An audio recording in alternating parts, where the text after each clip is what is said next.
తిని. వాక్యమును అనుదినం ధ్యానించి దినదిన అభివృద్ధి ని పొందెదను. వాక్యమును అనుదినం ధ్యానించి దినదిన అభివృద్ధిని పొందెదను. నా శక్తి చేత కాదు, బలము చేత కాదు, నా శక్తి చేత కాదు, బలము చేత కాదు, నీ ఆత్మ చేతని శోధనలను జయించేదను. నీ ఆత్మ చేతని శోధనలను జయించేదను. కృపా కృపా నా యేసు కృపా, కృపా కృపా నా క్రీస్తు, కృపా కృపా నా యేసు, కృపా కృపా నా క్రీస్తు కృపా. నీ కృపయందు నమ్మికయించితిని, నీ కృపలో నిత్యము వర్ధిల్లుదును. నీ కృపయందు నమ్మికయించితిని. హల్లెలూయా. కృపయందు నమ్మిక ఉంచిన వారిని ఆయన సిగ్గుపరచాడు. హల్లెలూయా, హల్లెలూయా. మనుషులు నమ్ముకున్నా, పరిస్థితులు నమ్ముకున్నా, ఏది నమ్ముకున్నా నువ్వు సిగ్గుపడతావేమో కానీ ఏమండి, కృపను నమ్ముకున్న వారు ఎన్నడూ కూడా ఏమవరంటే సిగ్గుపడరు. హల్లెలూయా. కాబట్టి ఫిలోమోను, అపోస్తుడైన పౌలు ఫిలోమోనుకు రాసిన పత్రిక, అపోస్తుడైన పౌలు ఫిలోమోనుకు రాసిన పత్రిక. హల్లెలూయా. అంటే ఇక్కడ మనం చూసుకున్నట్లయితే ఈ ఫిలోమోను అంటే ఒక గొప్ప ధనవంతుడు, ఒక గొప్ప స్థితిగతుల్లో ఉన్నవాడు. హల్లెలూయా. కాబట్టి ఈ ఫిలోమోను ఎంత గొప్పవాడిగా దేవుడు మార్చాడు. హల్లెలూయా, హల్లెలూయా. మంచిది. ఇక్కడ మనం చూసుకున్నట్లయితే అంటే దేవుడు ఇచ్చిన ప్రతి ఆశీర్వాదము మనం అనుభవించడమే కాదు కానీ దేవుని కొరకు ఖర్చు చేయాలి. హల్లెలూయా. చూడండి, ఫిలోమోను రాసిన పత్రిక 1వ అధ్యాయము, అంటే 1వ అధ్యాయము 2వ వచనం చూడండి. మన సహోదరి అయిన అపియాకును తోడి యోధుడైన అర్కీపునకును నీ ఎంట ఉన్న సంగమునకును శుభమని చెప్పి రాయినది మన తండ్రి అయిన దేవుని నుండి ప్రభువైన యేసు క్రీస్తు నుండి కృపయు సమాధానము మీకు కలుగునుగాక. హల్లెలూయా. చూడండి ఎంత చక్కగా ఆ పైన ఉంటుంది, మా ప్రియుడును జతపడేవాడునైనా ఫిలోమోను.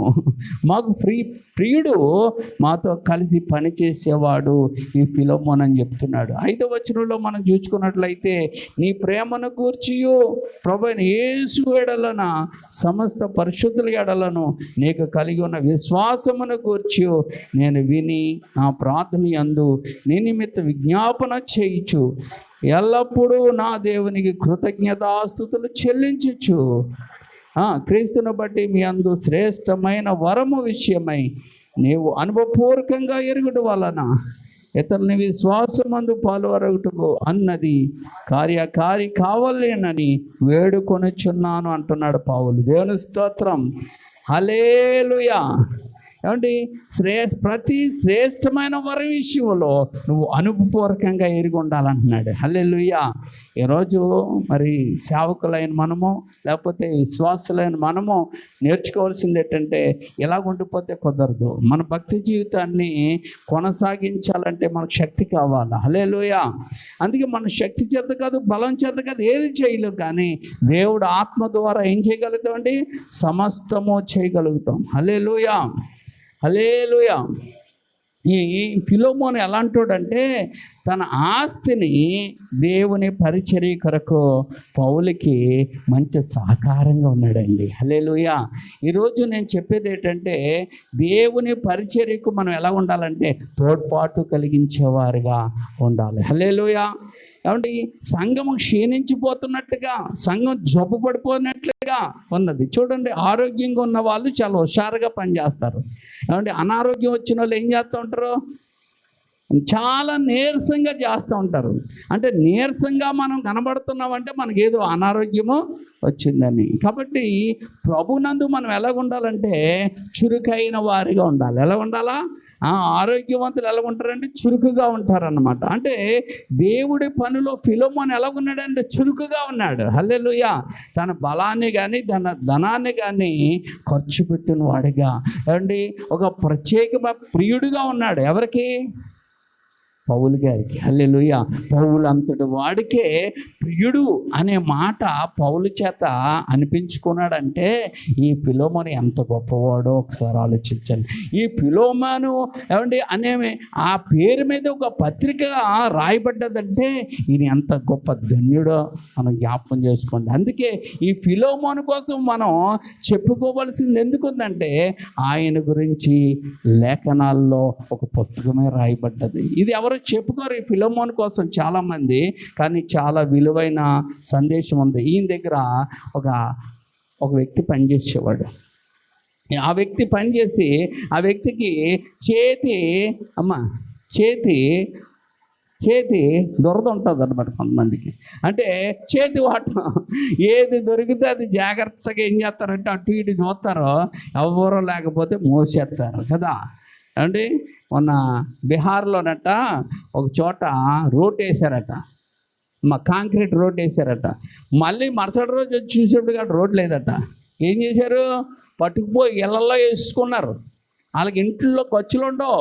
బీహార్ అంటేనే మహాదారుణమైన పేదరిక దేశం, అక్కడ ఆ పేదరిక రాష్ట్రం. అయితే అది ఎట్టుకెళ్ళి ఏం చేశారట? ఇళ్ళల్లో చేసుకుంటూ రోడ్డు కనపడలేదట, మోసుకుపోయారట ప్రాంతం. ఆ పల్లెటూరు జనాంగం అంతా రోడ్డునే అయిపోయారట, మోసిపోయారంట. అంటే ఎంత దారుణమైన చూడండి. మరొక చోట ఏమైపోయిందంటే ఆ సెల్ టవర్ అయిపోయేసుకొని పట్టిపోయారట. అంటే అందుకే కొన్ని చోట్ల గుర్తెలేని వ్యక్తులు తిరుగుతున్నారు. ఎవరు తెలుసా? ఎక్కువ అటు సైడ్ వాళ్ళే, నార్త్ వాళ్ళే ఎక్కువ వచ్చి దొంగతనాలకి ఎగబడతా ఉంటారనమాట. అందుకే తెలియని వాళ్ళు ఎవరైనా వచ్చి తలుపు కొట్టి మీ దగ్గర ఇచ్చేస్తే వాళ్ళకి మంచినీళ్ళు ఇవ్వడం కూడా పాపమే. పాపం అంటే అది పుణ్యం కాదు, నీ పేక వాళ్ళు తీసేస్తారనమాట. అందుకే దానం చేసేటప్పుడు కొన్ని చేసే విషయాల్లో కూడా తెలివిగా మీరు చెయ్యాలా, చాలా జాగ్రత్తగా ఉండాలి. ఎందుకంటే ఇలాగా తిరుగుతున్న వాళ్ళు ఏం చేస్తున్నారంటే ఆడవాళ్ళు ఎక్కువగా ఉన్న ఇల్లులు, ఒంటరిగా ఉన్నవారి ఇల్లులు అటాక్ చేసి ఏం చంపేసి పోతున్నారు పట్టుకుపోయి. కాబట్టి పుణ్యానికి పోతే అందుకే మనం ఏ రీతిగా చేయాలో దేవుడు చెప్పాడు. పాముల వల్లే మీరు వివేకులుగా ఉండాలా, పావురులాగా నిష్కపటం, తెలివిగా ఉండాలి ప్రతి విషయంలోనూ.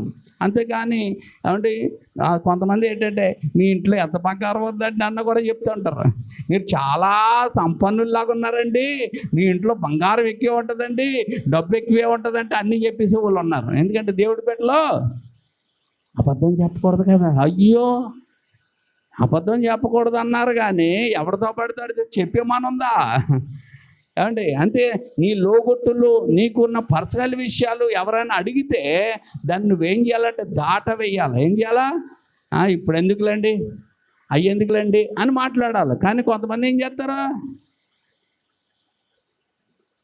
అందుకే అలాగ గుర్తించిన వాళ్ళు ఏమైపోయాడంటే చనిపోయారు. అందుకే హిజ్కియా అనే వ్యక్తి ఉన్నాడు.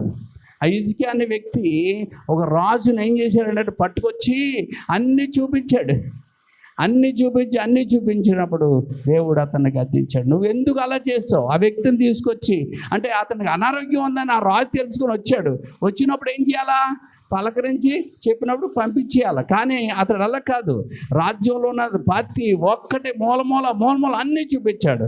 అప్పుడు ఆడేం చేశాడంటే ఈ రాజ్యాన్ని నేను దోచేసుకుంటే బాగుంటుందని ఆడేం చేశాడు? దోచుకెళ్ళిపోయాడు. అందుకే దేవుడు చెప్తాడు, నువ్వు ఎందుకు అలా చేసావు, ఎందుకు చూపించావు, కాబట్టి నువ్వు దోచుకొని పడతావని అది దేవుడు చెప్తావు. అందుకే దేవుడు కాపాడుతాడు కదండి. అంటే నువ్వు చేసుకున్న దాన్ని దేవుడు ఎందుకు కాపాడుతాడు? అందుకే ప్రతిదీ కూడా ఏం చేయాలా?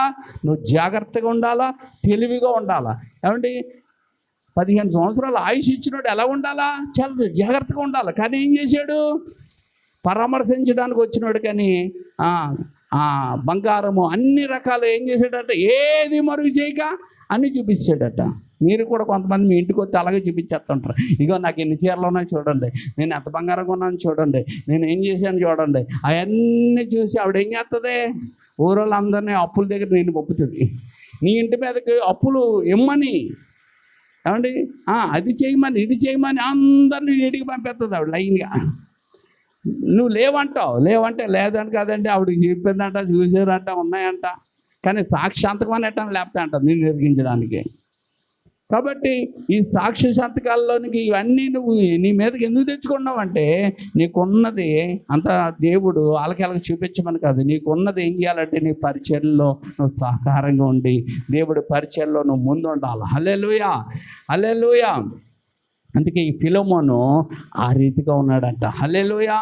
ఆ రీతిగా ఉండి ఈ ఫిలోమోను ఏ పరిస్థితి వచ్చినప్పటికీ నమ్మకంగా దేవుడి పరిచర్యకు నిలబడేవాడంట. అంటే కష్టాల్లో కొన్ని కష్టాలు వస్తూ ఉంటాయి, కొన్ని సేవల్లో కొన్ని నష్టాలు జరుగుతూ ఉంటాయి, కొన్ని పరిస్థితులు, ఆర్థికమైన పరిస్థితులు వస్తూ ఉంటాయి.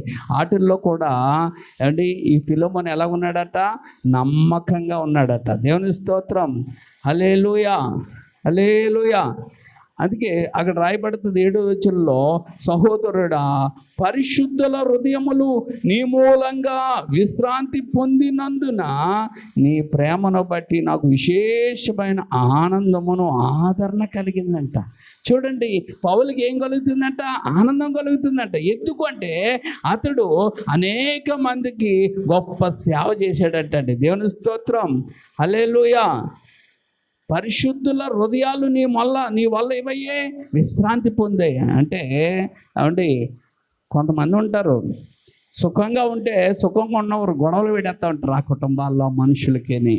పౌలు ఈ ఫిలోమోను అలాంటి కదట, గొడవలు ఉన్న వాళ్ళని చక్కచేసి వారికి హాయిగా మనశ్శాంతి కలిగేటట్టుగా ఏమండి సమకూర్చాడట. అందుకే పరిశుద్ధుల హృదయాలు ఎలా మార్చాడండి?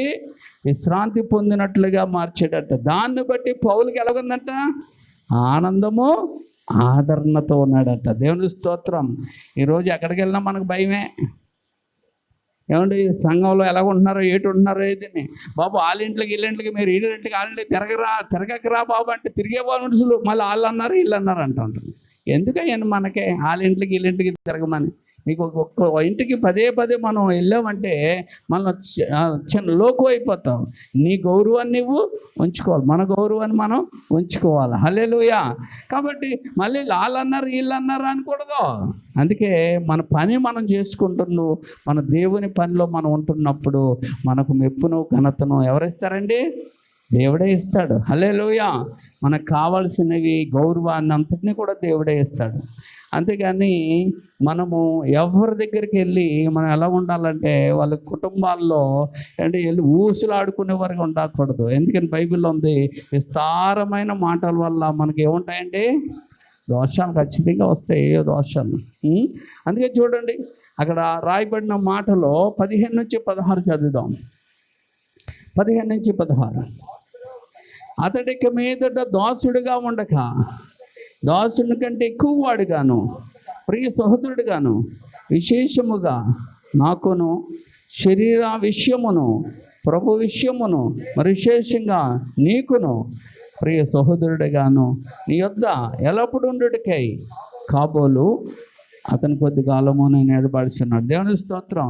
ఈ చేతివాట ఉన్న ఒనేషియం ఏం చేశాడు? దొంగతనం చేశాడు. ఇంట్లో దొంగతనం చేసి పట్టుబడిపోయాడు. దొంగతనం చేసిన ఏం చేస్తారమ్మా? ఏం చేస్తారు? వదిలేయకూడదు. ఎప్పుడు వదిలేస్తే మళ్ళీ మీ ఇంట్లో దొంగతనం చేస్తాడు. ఖచ్చితంగా జైల్లో పెట్టించాలి. దొంగతనం చేసినోడు మా ఏడుపులు ఆడు ఏడుతాడు. ఎన్ని రకాల దొంగ ఏడుపులు పెడతాడంటే అని ఆడిదే కనుక నువ్వు వదిలేసావు అనుకో, మళ్ళీ ఇంకో దిక్కని చేసి మళ్ళీ తర్వాత మీ ఇంటికే వచ్చి మళ్ళీ కన్నం వేస్తాడు. అప్పుడు దొరకడాడు. ఎందుకంటే ఎలా దొరికిపోయాడు తెలుసు కదా, దొరకకుండా వస్తాడు. కాబట్టి దొంగతనం చేసినోడిని ఏం చేయాలా? ఖచ్చితంగా స్టేషన్కి అప్పచెప్పాలా. ఇతను అందుకే స్టేషన్కి అప్పచెప్పేశాడు. జైల్లో పెట్టేశారు. ఏ జైల్లో పెట్టారు? రోమా జైల్లో పెట్టారు. ఆ జైల్లో ఎవరున్నారు? పౌలు గారు కూడా ఆ జైల్లో ఉన్నారు. పౌలు గారు రోజు లేకడం, ప్రార్థన చేసుకుంటాం, పత్రికలు రాసుకుంటాం, ఇవన్నీ చూచాడు. పౌలు మాటలు విన్నాడు. ప్రభు మాటలు విని తన జీవితాన్ని ఏం చేసుకున్నాడంటే సంపూర్ణంగా ప్రభుకి అప్పగించి మార్చుకున్నాడు. హల్లెలూయా. ఎప్పుడైతే పౌలు మాటలు విని మార్చుకొని పౌలుకి ఏం చేస్తున్నాడంటే పరిచర్య చేస్తూ ఉన్నాడు. పౌలుకి ఏం చేస్తున్నాడు? పరిచర్య చేసి పౌలు ఏమైపోయాడంటే ఇప్పుడు ఏమంటే ఒనేసిముకు ఆత్మీయ తండ్రి అయిపోయాడు. ఇప్పుడు పౌలు ఏమంటే ఒనేసిముకు దొంగోడికి ఏమైపోయాడు? ఆత్మీయ తండ్రి అయిపోయాడు. మరి ఆత్మీయ తండ్రి అయినప్పుడు ఈ ఫిలోమోన్ ఎవరు? ఫిలోమోన్ ఎవరమ్మా? ఆత్మీయ కుమారుడు. ఫిలోమోన్ ఎవరండి? ఆత్మీయ కుమారుడే. కాబట్టి ఇప్పుడు ఒనేసిము సంపూర్ణంగా మారిపోయాడు. ప్రభుని సొంత రక్షకుడిగా అంగీకరించాడు. ఇప్పుడు ఆ దొంగతనం శిక్ష అయిపోయింది, ఇప్పుడు వెళ్ళిపోతాడు. అప్పుడు చెప్తున్నాడు, రే నువ్వు ఎక్కడ దొంగతనం చేసావు, ఎలాగొచ్చావు ఏంటనంటే అప్పుడు చెప్పాడు, ఉన్నాడు కదా ఒక ఫిలోమోన్ గారు ఉన్నారు, ఆయన ఇంట్లో నేను దొంగతనం చేశాను, అలా పట్టబడ్డాను, ఇలాగొచ్చాను, ఇప్పుడు నేను మారిపోయాను. ఈ దొంగోడైన నేను వెళ్తే బయటికి నాకు ఎవరు పని చెప్తారండి, నాకు ఎవరు పని ఇస్తారండి, నేను ఎలా బ్రతకాలండి అని ఏడుస్తున్నప్పుడు అండి పౌలు విన్నాడు. విని, ఒరే నువ్వు దొంగతనం చేసింది ఎవరింట్లో కాదు, నా ఆత్మయ వెడ్డింట్లోనే చేస్తావు. అతడు చాలా మంచివాడు, చాలా గొప్పవాడు, చాలా అంటే ఆత్మీయుడు కనుక నా మాట వింటాడు. కాబట్టి నేను ఒక లెటర్ రాసిస్తాను, ఈ లెటర్ పట్టుకొని వెళ్ళు, నీ ఉద్యోగం నీకు వచ్చేస్తుందని. అది పట్టుకొని వెళ్ళి ఇచ్చాడు. ఎవడమే కాదు, ఇప్పుడు ఒనేసిము ఏమైపోయాడంటే ఫిలోమోన్ దగ్గర ఇన్ని రోజులు ఏమయ్యాడు? దాసుడు. ఇప్పుడు ఫిలోమోన్కి ఏమైపోయాడు? ఒనేసిము సహోదరుడైపోయాడు, ఇంటిలో ఒకడైపోయాడు. అందుకే మనము మునుపు ఎవరెవరమో, కానీ యేసుక్రీస్తుని అంగీకరించి ఈ సంఘంలోనికి రావడం ద్వారా మనం ఏమైపోయామంటే సహోదరిమరులుగా మనం మార్చిపడ్డాం. అనగా దేవుడి యొక్క సొంత బిడ్డలం అయిపోయాం. ఇది తెలుసుకోవట్లేదు మనం. ఇది తెలుసుకున్నప్పుడు మనకు దేవుడు ఏమిస్తాడంటే తన శక్తిని మనకు దయచేస్తాడు. హల్లెలూయా. ఎప్పుడైతే పౌలు ఈ మాటలు చెప్పాడో ఫిలోమోను కాదు ఈడు దొంగోడు, ఈయన నేను ఆ ఇంట్లో ఎలాగెట్టుకుంటాను అని అన్నాడా? అనలేదు. హల్లెలూయా. అనకపోగా ఏమండి అతడు దూరంగా ఉండడం వల్ల అతనికి ఏమొచ్చిందంటే రక్షణ వచ్చింది ఈ ఒనేసిముకి. 17వ వచనం చూడండి. కాబట్టి నీవు నన్ను నీతో పాలివానిగా ఎంచిన ఎడల నన్ను చేర్చుకున్నట్టు అతన్ని కూడా నువ్వు చేర్చుకోవాలి. నన్ను ఎలాగైతే చేర్చుకున్నావో, నన్ను ఎలాగైతే ప్రేమించావో అతన్ని కూడా నువ్వు చేర్చుకొని ప్రేమించాలంటే 18వ వచనంలో ఉంటుంది, అతడు నీకు ఏ నష్టమైనను కలుగజేసిన ఎడల, నీకేమైనా రుణం ఉన్న ఎడల అది నా లెక్కల్లో చేర్చు, నేను దాన్ని నీకు ఇచ్చేస్తానని చెప్పాడు. దేవుని స్తోత్రం. హల్లెలూయా. ఎంత క్లియర్గా ఈ విషయాలు చెప్పాడో చూడండి. అందుకే ఇక్కడ మనం చూసుకున్నట్లయితే ఫిలోమోను దేవుడిచ్చిన ఆస్తిని ఆయన కొరకు వాడేవాడిగానే ఇక్కడ కనబడుతూ ఉన్నాడు. ఎందుకంటే పౌలు అంత గొప్పగా ఆయన కొరకు రాశాడు. చూడండి ఆ 12వ వచనంలో ఉంటుంది, నా ప్రాణము వంటి వాడైన అతనిని నీ యొద్దకు తిరిగి పంపుచున్నాను అన్నాడు. ఎవరి విషయం అనుకుంటా? ఒనేసిము విషయంలో. ఒనేసిము ఎంత గొప్ప మనసును పౌలు మనసును గెలుచుకున్నాడు. ఈరోజు మనం దేవుని మనసును మనం గెలుచుకునే వారికి ఉండాలి, సేవకుల మనసును మనం గెలుచుకునే వారికి ఉండాలి. సేవలో మనం ఎలా ఉండాలంటే ప్రోత్సాహం కలిగించే వారికి ఉండాలి. అందుకే ఇక్కడ మనం చూసుకున్నట్లయితే దేవుడి కొరకు ఖర్చు పెట్టాడు, కష్టం వచ్చిన దేవుడి కొరకు నమ్మకంగా ఉన్నాడు ఫిలోమోను. ఇంకోటి మనం చూసుకున్నట్లయితే పరిశుద్ధుల ప్రేమతో ఆదరించి సేవ తీర్చేవాడిగా ఉన్నాడు. అపకారం చేసిన వాడిని కూడా ఏం చేస్తున్నాడు ఫిలోమోను? అపకారం చేసినోడు కూడా ఫిలోమోను ఏం చేస్తున్నాడు? క్షమించాడు. ఏం చేశాడు? క్షమించాడు. దేవుని స్తోత్రం. హల్లెలూయా. అన్యాయం జరగకుండా సమాధానం కోరుకునేవాడిగా ఉన్నాడు. హల్లెలూయా. ఆత్మీయ నాయకులకు ఏం చూపించాడు? ఆ మాట వినడం ద్వారా విధేయత చూపించాడు. చాలామంది ఆత్మీయ నాయకులు ఏదైనా చెప్తే వినరు. అమ్మ ఇది ఎలా కాదమ్మా, ఇది ఇలా కాదు, ఇది ఎలా జరగచ్చు, వద్దు అంటే వినరు, అలాగే చేస్తారు. ఒక పెళ్ళిలో అలాగే మేము పెళ్ళికి వెళ్ళాం, పేరు చెప్పంలేండి ఎందుకు, ఆత్మ పేరు చెప్పుకుంటాం. అయితే ఆ పెళ్ళికి వెళ్ళిన తర్వాత మేము 12 గంటలకు వెళ్ళాం. 12 గంటలకు వెళ్తే భోజనాలు ఎప్పుడు పెట్టాలమ్మా? భోజనాలు ఎప్పుడు పెట్టాలా? 12:30 అవగానే ఆ కార్యక్రమం మొదలెట్టాలి. కనీసం 1 గంటకైనా ఒక అరగంటలో ముద్రించి మన కార్యక్రమం భోజనాలు పెట్టమంటే వాళ్ళు వస్తారు, వీళ్ళు వస్తారు, వీళ్ళు వస్తారు. కార్యక్రమం మొదలు పెట్టమంటే వాళ్ళు వస్తారు, వీళ్ళు వస్తారు. అయితే భోజనాలు చేసి మొదలెట్టుకుందామంటే ఇంకా లేదండి అప్పుడే అవ్వట్లేదండి, అయ్యి అవ్వలేదు, ఇవి అవ్వలేదు అనుకొని మొత్తానికి ఎంత చేశారంటే 2:30 చేశారు. ఇంతకీ విషయం ఏంటి తెలుసా? ముహూర్తం. అందుకోసం వాళ్ళు మమ్మల్ని అలా చేశారు. అక్కడ ఎవడో వచ్చింది లేదు, చచ్చింది లేదు, మేమే ఉన్నాం అక్కడ. అలాగే చేశారు. ఇంకో కార్యక్రమం అలాగే చేశారు, ఇంకో కార్యం అలాగే చేశారు. నేను ముందే చెప్పాను, ఇలా మీరు చెయ్యొద్దు, దయచేసి చెయ్యొద్దు అంటే అలా అలాగే చేసుకొచ్చాను. ఆఖరికి పెళ్ళి రోజు నా చెవులో వచ్చి అంటాడు, మీరు ఈ టైం అయిపోయి కట్టించండి అని చెప్పాడు చెవులో. ఈ టైం వరకు మాత్రం మీరు అలాగా ఏం చేయాలా, లాగించండి, బండి లాగించండి అన్నాడు. అంటే పాస్టర్ గారు ఎలా కనపడ్డాడు అంటాడు, ఎటకారం ఎలా కొలగా కనపడ్డాడు. ఆ తర్వాత ఏమైందంటే ఆ కుటుంబంలో ఒక పెను విషాదం జరిగింది. చాలా బాధ. ఒక యాక్సిడెంట్ అయ్యింది. అప్పుడైనా వాళ్ళు కనుమర్చుకొని క్షమాపణ కోరుకొని దిద్దుకొని ఏం అవలే. అందుకే నేను అంటాను, చేస్తే అన్యాచారంగా చేసేసుకోండి, మీ ఇష్టం. లేకపోతే పరిశుద్ధ వివాహం పరిశుద్ధం లాగే చెయ్యండి, అప్పుడే మీకు ఆశీర్వాదం ఉంటుంది. అటు ఇటుగా చెయ్యొద్దు, దానివల్ల ఏమి ప్రయోజనమో ఉండదు. మారలేదనుకో, మారలేని వ్యక్తులకు అలాగే చేసేయండి, ఏమైపోయింది? వాళ్ళు మారే ప్రభుని నమ్ముకుంటారు, దేవుని స్తోత్రం. అంతేగాని ఏమండి అలా కదండి, ఎలా చేస్తామండి అని అటుకొచ్చి చేయడం వల్ల దానివల్ల ఏమవుతుందండి? అమ్మా, కూర చేస్తే ఏం చేయాలా? ఒకరి చేతి మీద వెళ్ళాలా? అంతేగాని ఆవిడ ఒక స్టైలు, నీదో ఒక స్టైలు, ముగ్గురు కలిసారు, ఏం చేస్తున్నారు? ముగ్గురు వేసారు, ఏమవుతుంది? అది కూర అవుతుంది, పెంట అవుతుంది. ఏమండి? కాబట్టి ఏం చేయాలి? మనం ఏం చేయాలా? ఒకరి మీద ఒక మాట మీద మనం వెళ్ళినప్పుడు, ఒకరి అండర్లో వెళ్ళినప్పుడు అది సఫలం అవుతుంది. అలాగే నీ దేవుని ప్రకారం చేసినప్పుడే అది కార్యము సఫలం అవుతుంది. అలాగా లేకపోతే చాలా బాధ. కొంతమంది ఇలాగే చేస్తున్నారు అన్నమాట. కాబట్టి చాలా జాగ్రత్తగా ఉండండి వివాహాల విషయంలో. ఏమండి? అలాగే గృహప్రవేశం చేస్తున్నారు అనుకో, నువ్వు చెయ్యాలా? అది ఏమండి క్రైస్తవ ప్రకారం చేయాలి, అలాగే చెయ్యి. అలా అడుసగం ఇడుసగం అస్సలు చెయ్యొద్దు. అలా చేయడం వల్ల ఏమవుతుందంటే చాలా నష్టం అవుతుంది అనమాట. ఇక్కడే అంటే పెద్దాపురంలో ఆవిడ అలాగే చేసింది. పాస్టర్ గారు నేను వెళ్ళిపోయాం. అయ్యగారు పొద్దున్నే కార్యక్రమం అండి, మరి మీరు పొద్దున్నే రాలేరు కాబట్టి నైట్కి వచ్చేయండి అంటే, నేను మా పాస్టమ్ గారు ఆయన పాస్టమ్ గారు వెళ్ళిపోయాం. పడుకొని ఊసులాడుకొని 12కి పడుకున్నాం. 12 పడుకుంటే 3 గంటలకు వచ్చి కొట్టేస్తున్నారు. ఏంటంటే 4 గంటలకల్లా మనం వెళ్ళిపోవాలంటున్నారు. ఎక్కడికి? ఇంటికి 4 గంటలకి ఎలాగ వెళ్ళిపోతామంటే, లేదండి ఇక్కడ బోల్డ్ ట్రాఫిక్ అండి, అదండి గోలండి, 4 గంటలకి ప్రశాంతంగా ఉంటుందండి, మనం వెళ్ళిపోతామంటే అన్నారు. ఆ పాస్టర్ గారికి ఈ మాయ తెలీదు, నాకు ఈ మాయ తెలీదు. నిజమే కదా అని లేచిపోయి మొగలు గడ్డ తయారు చేసి 4 గంటలకు వెళ్ళి 4 గంటలు అంటే ఎలా ఉంటుంది? ప్రశాంతంగా ఉంది. నిజమేలే, వీళ్ళు చెప్పింది నిజమే కదా అనుకొని రిబ్బన్ కట్ చేసేసి ప్రార్థన చేసేసి వచ్చేసి ఉదయం వెళ్తే ఒక్కొక్క ద్వారం దగ్గర ఎన్నెన్ని అవి పేడ గేడ వచ్చలు అన్నీ కూడా అన్నీ ఉన్నాయి. అవి చూడగానే నాకు ఆయనకి చాలా కోపం వచ్చింది.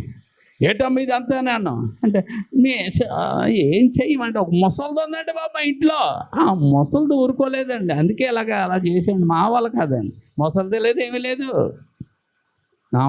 నాకు తెలియని ముసలిదే ఉంటుంది ఆ ఇంట్లో రోజు ప్రార్థన నడిపించండి ప్రతి ఆదివారం. నాకు తెలియని ముసలిది ఏమీ లేదు అందులో. ఆ ముసలోళ్ళు ఎవరో? వాళ్ళే ముసలోళ్ళు. ఇది నాకు మాయమార్గం తెలీదు. సరే ప్రార్థన అయిపోయింది, వచ్చేసాం. ఒక్కసారి నేను ప్రార్థనకి వెళ్తే ఆ ఇంట్లో ఒక మనవడు ఉంటాడు. ఆడు ఏం చేస్తున్నాడంటే ఈ క్యాసెట్ వేస్తున్నాడు. ఈ క్యాసెట్ అయితే ఇది కొట్టింది చేసింది అంత ఎవరో? విశ్వాసమ్మే. ఈ విశ్వాసమ్మే ఎవరు? ముసలిది అన్నది కదా, ఈడు ముసలిది అనమాట. అన్ని రూపాలు పెట్టుకుంది అనమాట. ఏమండి? అందుకే ఇలాగ ఉందమ్మా అన్నాను. ఏమైందో తెలుసా?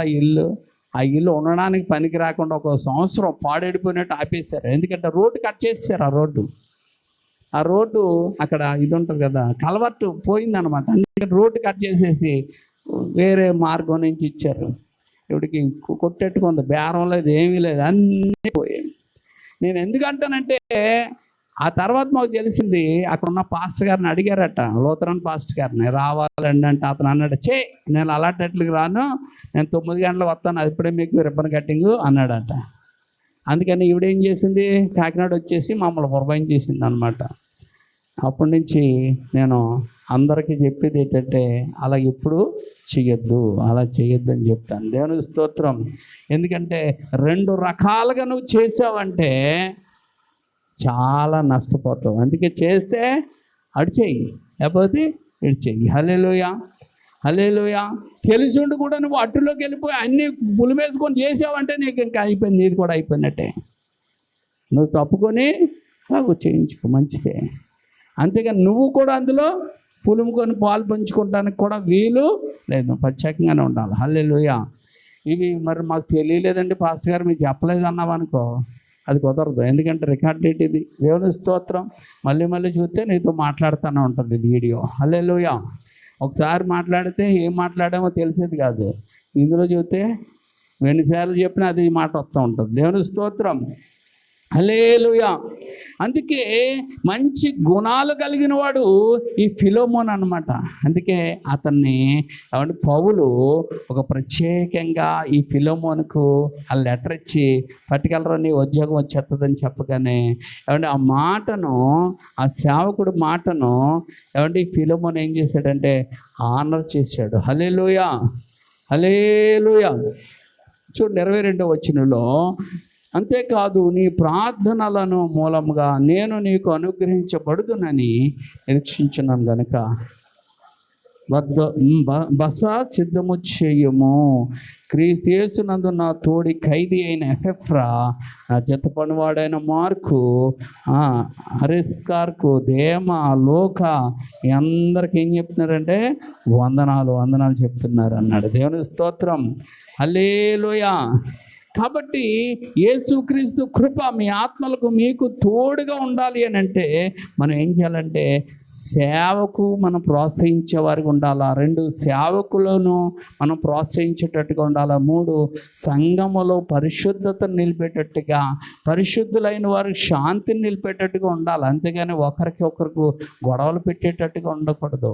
ఒక తల్లి కూతురు కొట్టుకుంటున్నారనుకో, వాళ్ళని మనం ఏం చేయాలి, సమాధానపరిచే వారికి ఉండాలి. ఒక భార్య భర్తలు అనుకుంటున్నారనుకో, వాళ్ళ మధ్యలో మనం సమాధానపరిచేవారిగా ఉండాలి. అలా కాకపోతే నేను ఒకటి చెప్తున్నాను, నా ఇష్టం వచ్చినట్టు నేను చేస్తాను, ఎడగొట్టేస్తాను, అది చేస్తాను, ఇది చేస్తాను, నీ ఇష్టం వచ్చినట్టు చేసావంటే కర్మ ఎవరిని విడిచిపెట్టదో. ఒక అమ్మాయి ఏం చేసిందంటే, ఒక భార్య భర్తలు చాలా క్లోజ్గా ఉండేవారు, చాలా బాగుండేవాడు. ఆ అమ్మాయిని అతను ఏమనేవాడు, డాడీ అనేవాడు. అమ్మాయిని ఎవరైనా డాడీ అంటారు, భార్యని డాడీ అని పిలుచుకుంటాడు. అంటే వాళ్ళ నాన్న చచ్చిపోయాడట. ఈవిడ వచ్చినప్పటి నుంచి ఇతనికి ఎలా ఉందంటే ఆనందంగా ఉందంట, అందుకే డాడీ అని పిలుచుకుంటేవాడు. ఇలా పిలుచుకొని చాలా క్లోజ్గా ఉంటే వీళ్ళ మధ్యలో ఒక సైతాన్ దూరింది. ఈ సైతాన్ దూరి ఆ వ్యక్తికి ఏంటంటే ముందు ఒక చిన్న ఎఫ్ఐఆర్ ఉంది ఆయనకి. ఆ ఎఫ్ఐఆర్ పెళ్ళైపోయిన తర్వాత వదిలిపోద్దంటే అది వదలలే. ఒక నిబంధన పెట్టింది. ఏమి నిబంధన పెట్టిందంటే, ఒక వారం రోజులు నా ఇంటికాడ ఉండు, ఇంకా అక్కడి నుంచి నేను వదిలేస్తాను, నీవు ఉండని. వారం రోజులు మనోడు ఏం చేసాడంటే, నేను క్యాంప్ వెళ్తున్నానని బ్యాగ్ సర్దుకొని ఆ ఇంటికి పోయేటప్పటికి అక్కడే ఉన్నాడు. ఉంటే ఆవిడ ఏం చేసింది, అక్కడి నుంచి వచ్చేసి ఈవిడ దగ్గర ఏం చెప్పిందంటే, మీ ఆయన ఎక్కడో లేడు, ఇక్కడే ఉన్నాడు, రాదని తీసుకుని వెళ్ళింది. ఆ బ్యాగో గేగో అన్నీ చూపించింది. ఆవిడికి చాలా కోపంతో ఉన్నది. ఈ విశ్వాసం ఉంది కదా, ఈ విశ్వాసం ఆవిడకి ఫోన్ లేదు, లేకుండా చేశాడు అలా ఆయన. ఇప్పుడు ఈవిడ ఫోన్ ఇచ్చి, నెంబర్ ఇచ్చి, ఇదిగో నువ్వు ఏం చేసుకుంటావు, మీ ఆయనకి చేసుకో, లాలకి చేసుకో అని ఫోన్ ఇచ్చింది ఆవిడ. ఫోన్ ఇవ్వగానే ఆవిడేం చేసింది, అలా ఆయనతో మాట్లాడడం, గొడవ, అలా వాళ్ళతో మాట్లాడడం, గొడవ, అలా అందరినీ రప్పించింది. అప్పుడు ఏమైందో తెలుసా, విడిపోయారు. ఆ రోజే విడిపోయారు. ఆ రోజే మా పాస్టమ్ గారు వెళ్ళి ఇంట్లో శ్రీలకోట పెట్టారు, ఆ సాయంత్రం విడిపోయారు. ఎందుకు ఈ మాట చెప్తున్నానంటే, ఆజ్యం పోసేవాళ్ళు, అంటే కుటుంబాన్ని నాశనం చేసే వాళ్ళు చోటిస్తే అలాగే జరుగుతుంది. సేవకురాలు నిజంగా చోటిస్తే, అంటే పరిశుద్ధంగా కట్టబడే వాళ్ళు చోటిస్తే వారు నీకు మేలే చేస్తారన్నమాట. ఏమండి అలాగా ఎప్పుడైతే చేశారో, ఏమండి అప్పుడు ఎప్పుడైతే చేశారో వారు విడిపోయారన్నమాట. అయితే వాళ్ళని అడిగారు ఆవిడని, అమ్మ మీ ఆయన ఎప్పుడన్నా కొట్టాడా, మీ ఆయన ఎప్పుడన్నా పల్లెత్తి మాట్లాడినాడంటే ఎప్పుడు అనలే.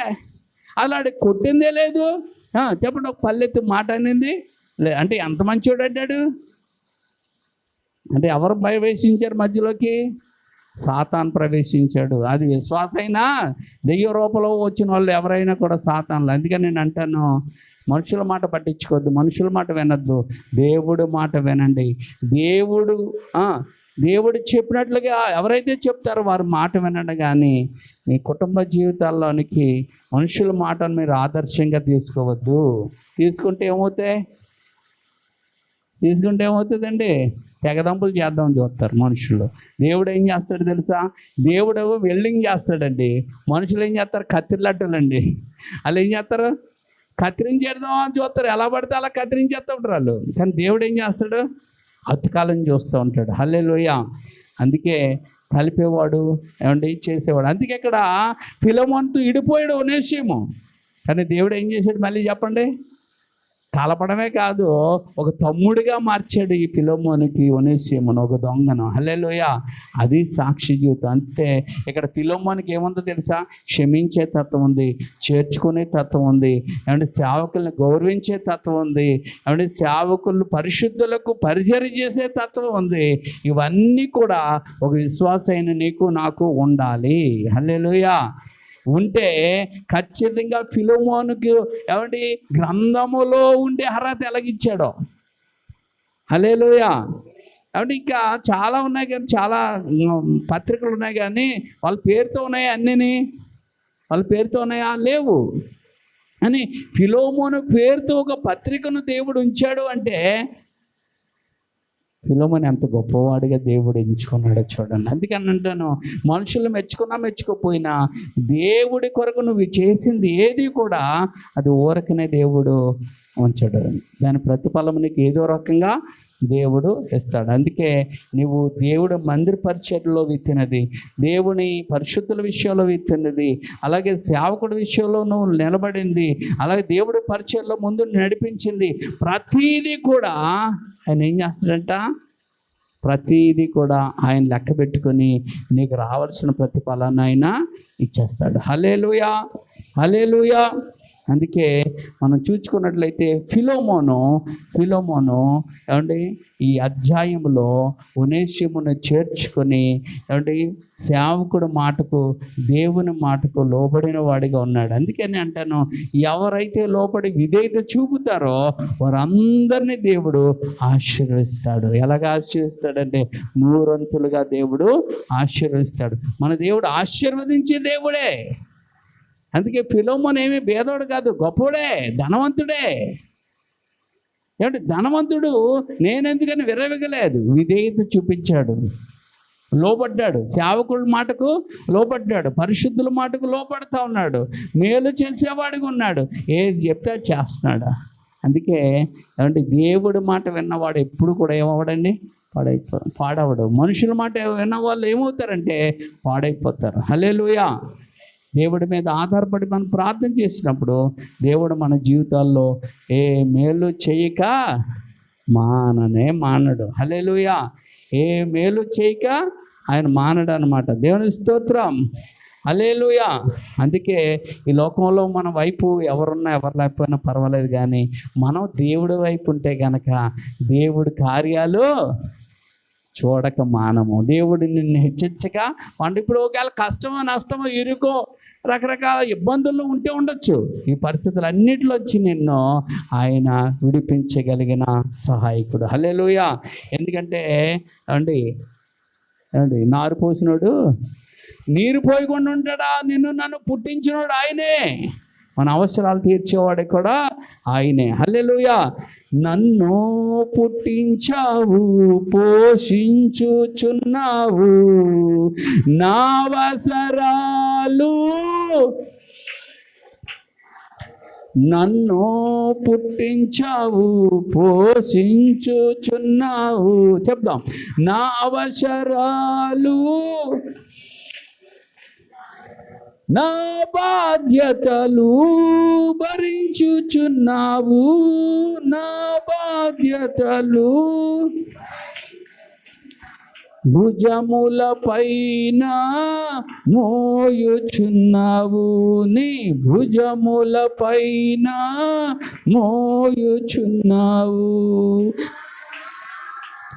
యేసు నాన్నా, నాన్నా గొప్ప నాన్నా, నాన్నా యేసు నాన్నా, నాన్నా గొప్ప నాన్నా, నీకే నా వందనం నాన్నా, నీకే నా వందనం నాన్నా, నీకే నా, అందరూ చెప్దాం. నీకే నా వందనం, నువ్వు లేకుంటే నా బ్రతుకే కష్టము నాన్నా, నువ్వు లేకుంటే జీవితమే అర్థము నాన్నా, నువ్వు లేకుంటే కష్టము నాన్నా, నువ్వు లేకుంటే జీవితమే వ్యర్థము నాన్నా. ప్రార్థన చేసుకుందాం. ఫిలెమోను ప్రేమ కలిగినవాడు, ఆప్యాయత కలిగిన వాడిగా కనబడతా ఉన్నాడు. ధనవంతుడైనప్పటికీ తగ్గింపు, విధేయత కలిగిన వాడిగా ఉన్నప్పుడు సేవకు ఎంతో తోడ్పడేవాడిగా ఉన్నాడు. అంతేకాదు ఏమండి, ఎవడైతే దొంగతనం చేసి వెళ్ళిపోయాడో మళ్ళీ వాడు వచ్చినప్పుడు వాడిని క్షమించి వాడిని చేర్చుకున్నాడు ఒక తమ్ముడుగా.